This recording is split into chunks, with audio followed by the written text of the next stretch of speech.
What's going on, everybody? It's been a while. It's been too long. Not too much been going on, apart from me having a few more gray hairs, I guess, coming up, getting older. Other than that, thankfully family's good. My son's growing up. He's walking, and he's getting to be a pain in the butt, just trying to stay on top of him and catch his ass. He'll go to places that he's got no business going into. The Pete thing is finally done and over with. Didn't end up as I hoped it would, but sometimes you gotta take your losses and lick your wounds, tuck your tail in between your legs, and on you go into the next thing. So quickly, what happened with that? If any of you are new to the channel and if this is the first video you see, I'll just give you a quick rundown. Bought a truck from an auction, and so I bought a truck from an auction, a 99 Pete with a Cummins Signature 600, 600 horse, 18 speed. There's videos on the channel about the truck. Anyway, it needed an overhaul, so I ended up doing an auto frame on it. Ended up paying about $45,000 all total. When they did the work, they screwed something up. I ended up with a cracked head. Both cams were shot. Cam bearings are spun. Rollers are gone. Main bearings, not in a good shape, simply because it was putting antifreeze in. Tried to take it back to the shop multiple times for other things too, and anyway, it was just a bad decision on my part to go to a smaller mom and pop shop like I typically go to, simply because I'd rather give them business as the big guys. But lesson learned, I guess. I'll pay the same amount of money at Cummins or whatever, and I'll have a warranty and not have to worry about anything else. And the warranty is nationwide, not just in one place. Regardless, the owner of the shop ended up buying the truck. I lost about $11,000 to $13,000, somewhere around there, which is a lot of money. Did get a lawyer initially and consulted with them about my avenues, my options, and when the owner called with the option to buy it, kind of went back and forth a little bit as far as the pricing. He wanted it for a lot lower, and I decided, what, the hell with it, I'll go with it. And like I said earlier in the video, lick my wounds and tuck my tail in between my legs and get going.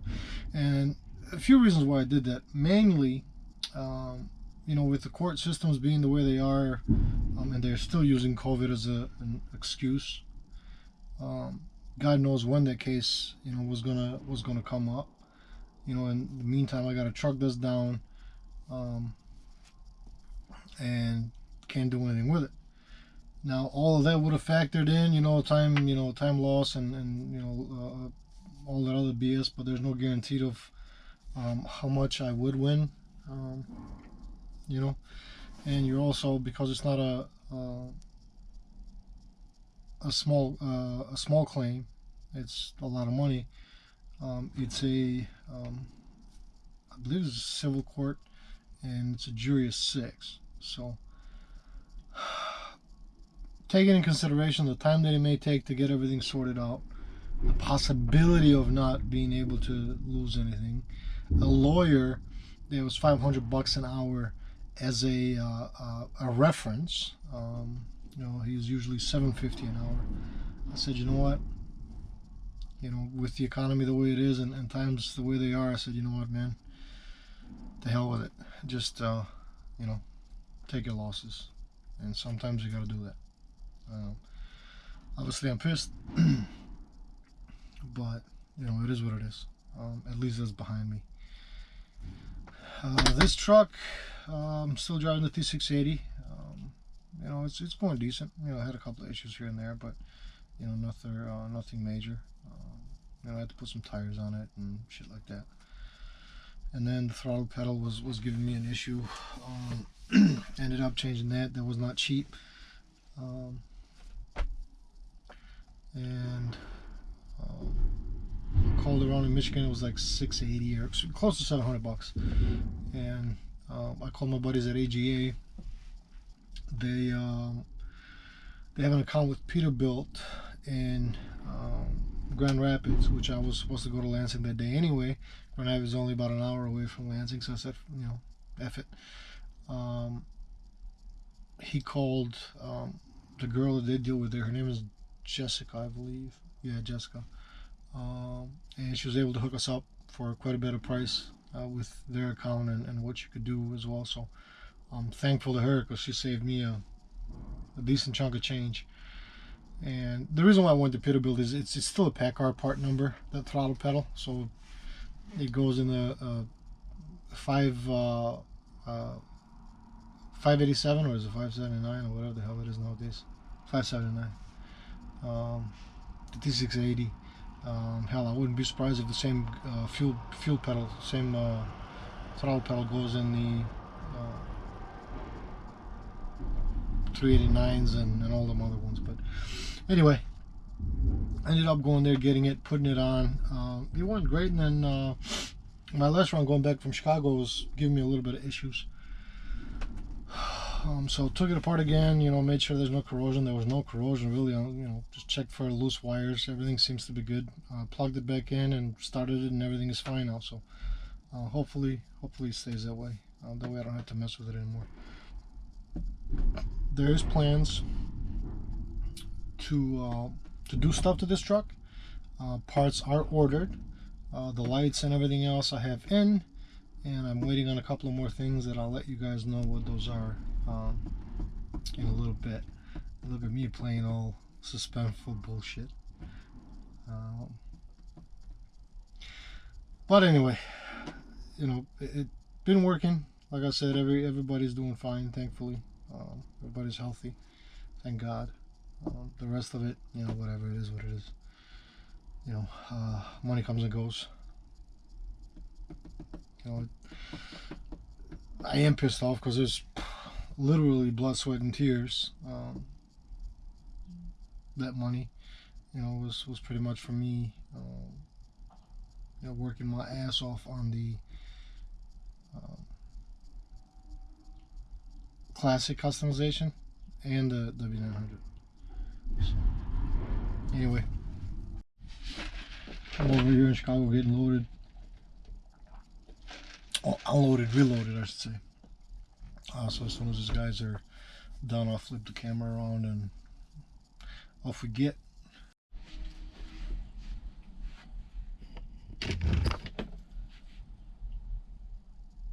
Don't forget to subscribe. Oh, yeah.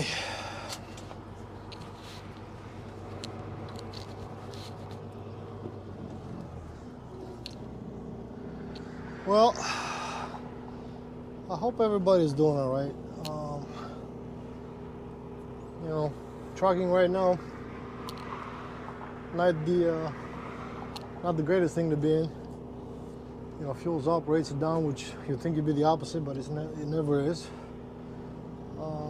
There's a lot of guys out here hurting, man. And there's a lot of guys, there's a couple that I know personally,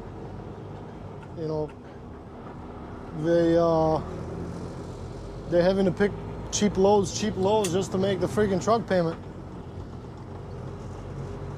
There's one guy, I think end of 21, he bought if I can figure out a fucking shift. He bought a P389, it was brand new. I can't remember if it was 267 or 276, one of the two. But he called me, asked if he was getting a good deal or what I thought about it, and whether he should do it. Damn bugs. Ultimately, when somebody asks me, I'll give them my opinion. but you know what they do with it is you know, not up to me, I guess. I said don't do it because the trucks at that point were way overinflated. The prices are starting to come down, and for a lot of the guys that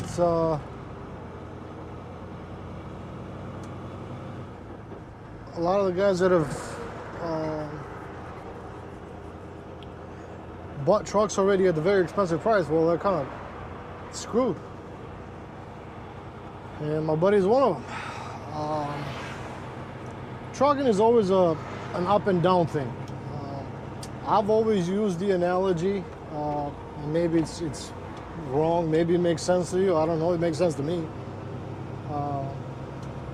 I always say that in trucking, you have to be a bear.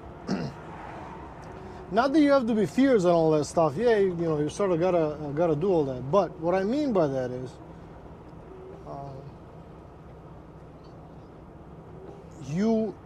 a bear hibernates in the wintertime, right?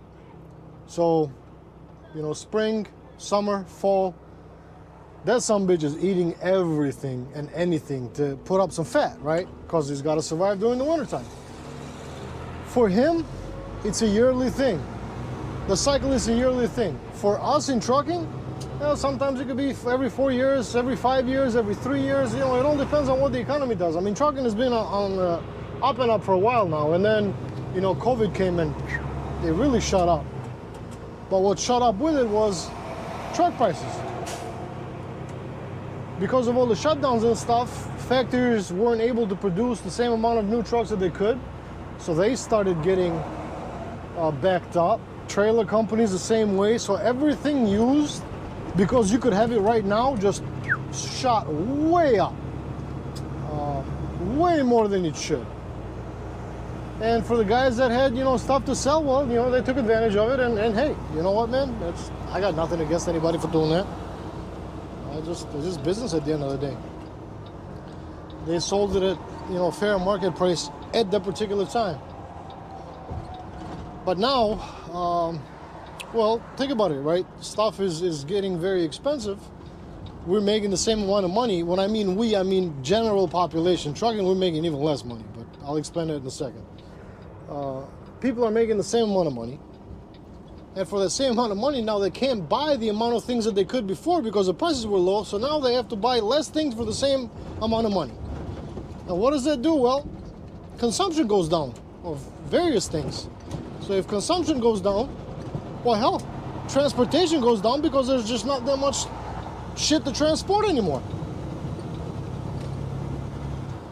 So now all of these trucks that you had in this big pile doing all these loads, now there's still the same amount of trucks, but a lot less loads to pick from. So what does it do? Well, that creates competition. Well, supply and demand, right? Supply is low, demand is high, prices go. You know, supply is high, demand is low, prices go the opposite way. You know, it always works that way. So because of this, and then now you have guys that bought the expensive trucks, the $267,000 truck, with a big ass payment that comes with it, and a big ass insurance bill. Well, now those guys, they have to pick up anything to make a payment. Otherwise, they're going to lose out on their equipment that they've been paying on. God damn it, I hate that pump.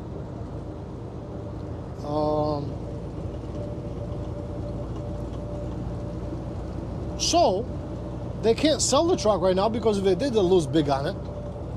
You know, some guys, depending on how much they put down, maybe they can't even pay it off after they sell it. You know, they owe a lot more on the damn truck than what it's worth today. And if they just don't pay it and the bank repos it, well, what I don't know is what happens if the bank sells it but they can't make all their money back. Do they come after you if you don't file bankruptcy? I have no idea how that shit works. So if any of you know, hey, let me know in the comments below. Asking for a friend. Wink, wink. No, I'm serious. Knock on wood. And I'm still doing okay, even as bad as things are, because all my shit's cheap. So a lot of the guys that their trucks are paid off for, or they have very little payments on them, well, they can be a little bit picky on picking up loads. When they see it that's very cheap, they're going to say, the hell with it, we'll just stay home. And they'll go out when there's something worth going out for. Where the guys that have to make that payment, well, they have to go out, unfortunately. $1.50 a mile, $1.50 a mile, $2 a mile, $2 a mile. They got to do what they got to do. So going back to what I said when people ask me is, I don't blow sunshine up anybody's ass. That goes to anybody, including especially my family and my friends. You know, I'm not a. If you want to hear something, if you come to somebody, if you go to somebody to hear what you want to hear, that person should not be me. Because you know, I do try to put a little tact sometimes and maybe say it in a nice way. But like I said, I'm not one to blow sunshine up people's asses and, you know, tell them what they want to hear. And that's why I'm always honest. There's a lot of people that I know that have been duped, let's just use that word, into the trucking business from people that used to go around coffee shops, you know, puffing their chest and showing the best check that they've ever gotten. Hey, look how much money I make. Look how much money I make. For what? I have no idea. It's sort of a little peepee thing, I guess. When you got a little peepee, you got to find other things to, you know, boast about. I don't boast about anything, but I still have a little peepee. I'm the anomaly, the exception.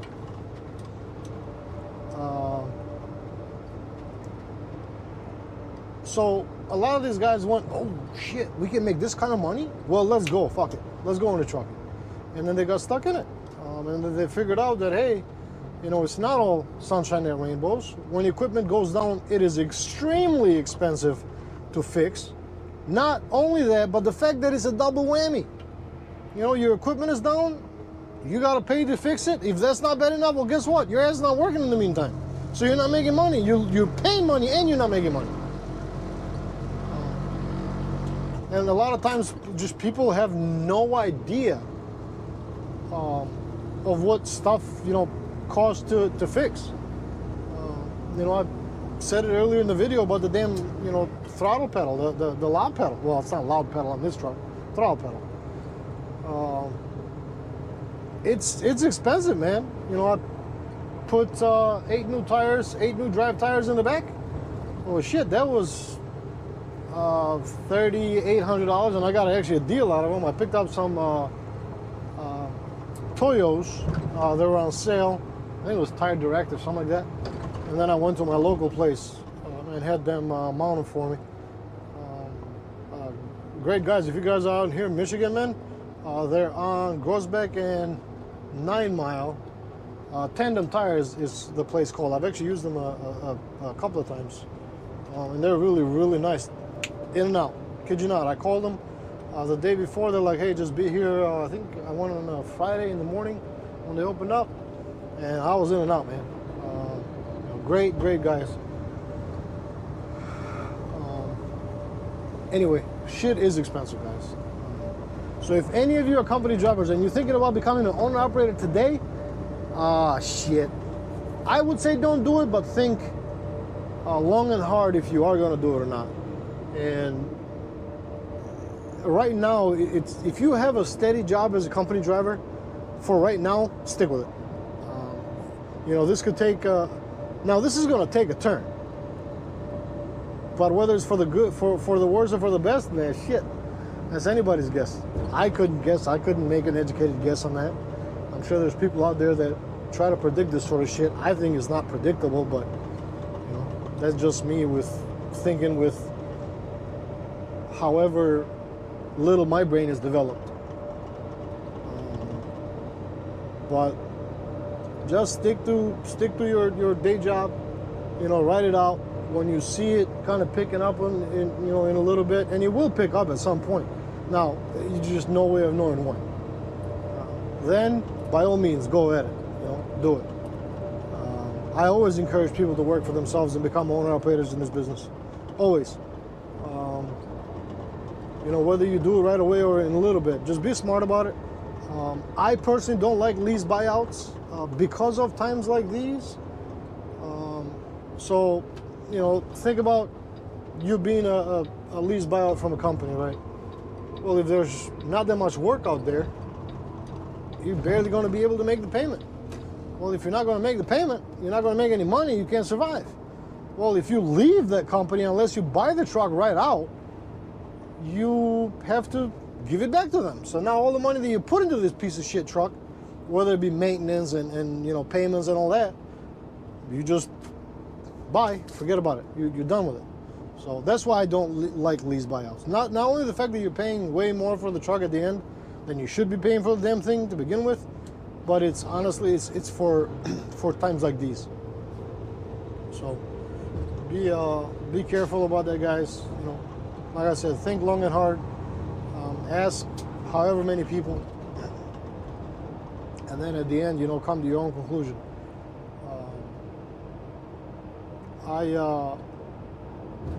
I got accused of being jealous, and I'm not a jealous person, you guys. You know, I don't envy anybody. I'm not jealous of anybody, because I don't know what they put in to get to whatever they got to, you know. Yes, sometimes luck plays with it, but, you know, the harder you work, the luckier you get sometimes.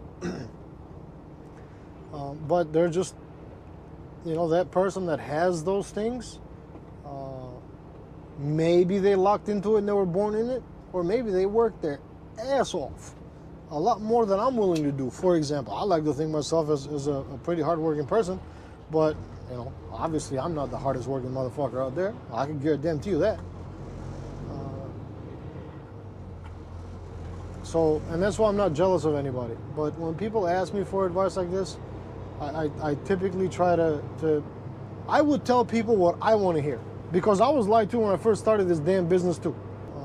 And I don't take no enjoyment, honest to God, you guys. I am not a person to take enjoyment to like seeing people struggle, or being the guy that says, I told you so. That's not me. You know, I think it's wrong to sit there and actually like take enjoyment out of somebody's misery. I just, you know, I wouldn't want it done to me, so I'm not going to do it to somebody else.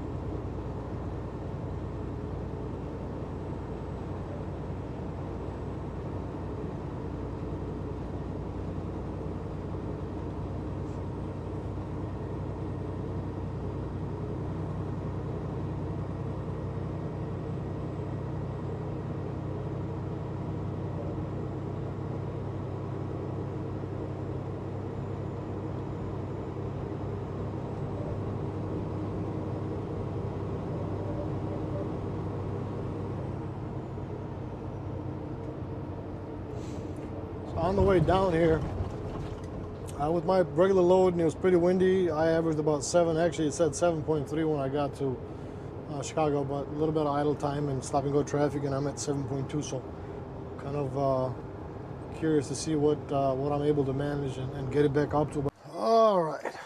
Well, I actually had to stop somewhere, grab a couple of things before I went home, and I decided to do it in the semi truck because the road that I gotta take home, you know, it's just crazy in the middle of rush hour. So, like, I'll just go there in the truck.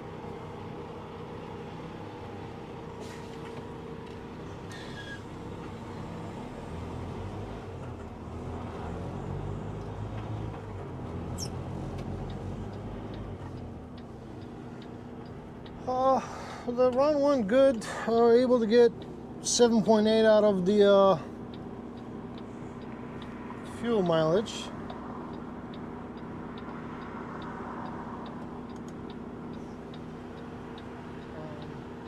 It was pretty windy on the way, so it wasn't as good as I hoped, but you know, I'll still take it.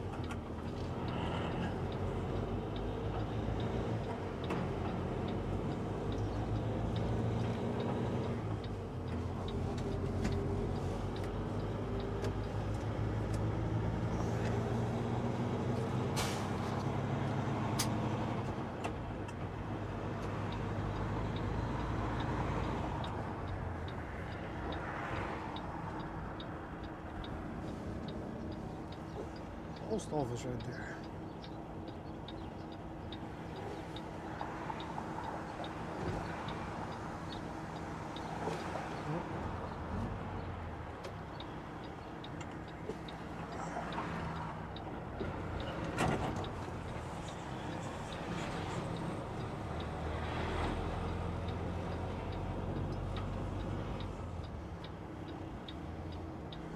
And the W9, there was no way in hell I was gonna make that corner. Well, not without going up in the sidewalk anyway.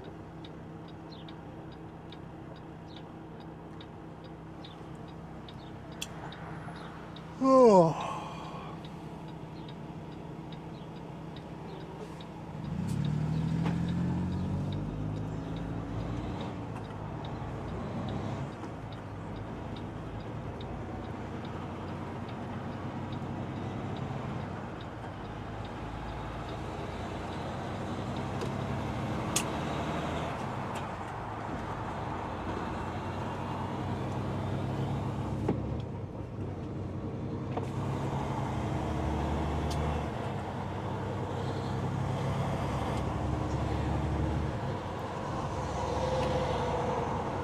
Another thing that I'm kind of looking at is my power window switch, the master one,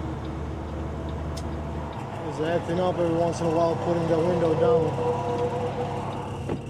And I know it's the switch, because when it acts up, the switch on that side works fine. But I happened to look for it today. I don't know if the camera picks it up from there, but it's just this damn window switch, right? You know, it's got the lock, the windows, the mirror stuff. It was $750 used for that. Jesus Christ, Packard, what the fuck's going on, man? Thing's probably $1,000 new. $1,000 for that.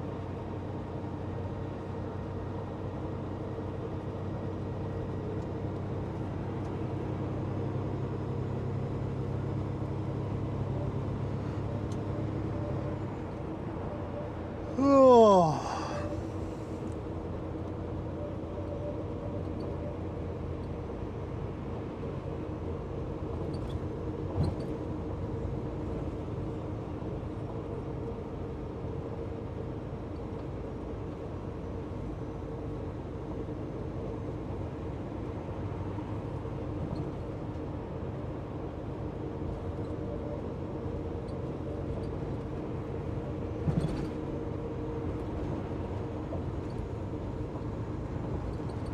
Guys, well, I guess that's it for this one.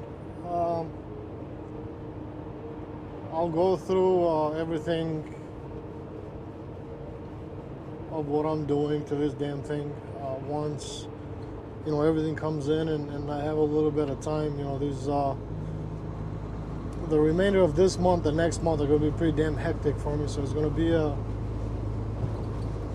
be hard to fit in, you know, anything major. May do a couple of lights here and there if I have the time, but and I'll videotape all that stuff. So anyway, thank you for your continued support. Honestly, thank you so much. Although I really don't deserve it with you know, me being MIA for so long, but mainly it was just trying to stay away while the Peterbilt thing was getting resolved. I didn't want to say anything that could, you know, get me in trouble with, you know, the lawyers legally and all that bullshit. So that was part of the reason, but it's not the only reason. I'll be perfectly honest with you guys. But anyway, thank you so much. Honestly, thank you guys. Guys, have a good one. We'll see you on the next one.